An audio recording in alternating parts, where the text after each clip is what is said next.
പാർലമെന്റിൽ നീറ്റ് വിഷയവുമായി ബന്ധപ്പെട്ട് രണ്ടും കൽപ്പിച്ചിറങ്ങിയിരിക്കുകയാണ് രാഹുൽ ഗാന്ധി. നന്ദി പ്രമേയ ചർച്ചയ്ക്കിടയിൽ പാർലമെന്റിൽ വലിയ പ്രതിപക്ഷ ബഹളമാണ് കഴിഞ്ഞ ദിവസം നടന്നത്. നീറ്റ് വിഷയത്തിൽ ചർച്ച വേണമെന്നാവശ്യപ്പെട്ടുകൊണ്ടായിരുന്നു പ്രതിപക്ഷം സഭയിലേക്ക് എത്തിയത്. വിഷയത്തിൽ രാജ്യസഭയിലും ലോക്സഭയിലും അടിയന്തര പ്രമേയ നോട്ടീസ് നൽകുകയും ചെയ്തു.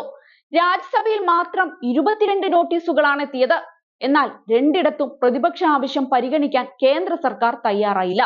ഇതോടെയാണ് പ്രതിപക്ഷ അംഗങ്ങൾ വലിയ പ്രതിഷേധം ഉയർത്തിയത്. പ്രതിഷേധത്തിനിടെ രാഹുൽ ഗാന്ധി സംസാരിക്കാൻ എഴുന്നേറ്റപ്പോൾ 2 തവണ മൈക്ക് ഓഫ് ചെയ്തു. ആദ്യ തവണ മൈക്ക് ഓഫ് ചെയ്തത് ചോദ്യം ചെയ്തതിനെ തുടർന്ന് ഓൺ ചെയ്തിരുന്നു.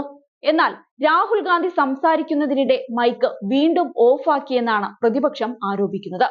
അതേസമയം മൈക്ക് ഓഫ് ചെയ്തില്ലെന്നായിരുന്നു സ്പീക്കറുടെ പ്രതികരണം. പ്രതിപക്ഷ പ്രതിഷേധത്തെ തുടർന്ന് ലോക്സഭ തിങ്കളാഴ്ച വരേക്കും പിരിഞ്ഞിരിക്കുകയാണ്. രാജ്യസഭയിൽ ബഹളത്തെ തുടർന്ന് സഭ 12 മണി വരെ നിർത്തിവെച്ചിരുന്നു.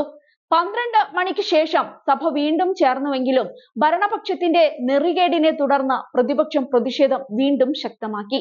NK പ്രേമചന്ദ്രൻ MP ആണ് അടിയന്തര പ്രമേയത്തിന് നോട്ടീസ് നൽകിയത്. സാധാരണഗതിയിൽ ലോക്സഭ വെബ്സൈറ്റിൽ നിന്ന് അടിയന്തര പ്രമേയ നോട്ടീസ് നൽകാനുള്ള ഓപ്ഷൻ ഉണ്ടായിരുന്നു.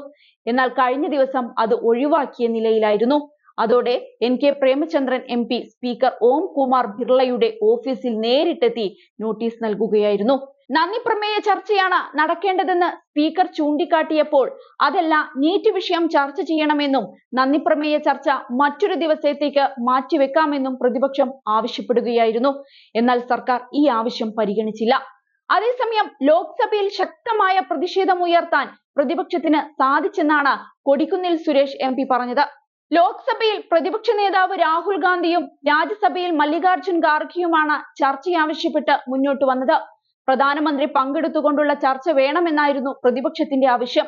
ഇതിലൂടെ പ്രതിപക്ഷവും ഭരണപക്ഷവും വിദ്യാർത്ഥികൾക്കൊപ്പമുള്ള സന്ദേശം നൽകാൻ സാധിക്കണമെന്നും രാഹുൽ ഗാന്ധി പറഞ്ഞിരുന്നു.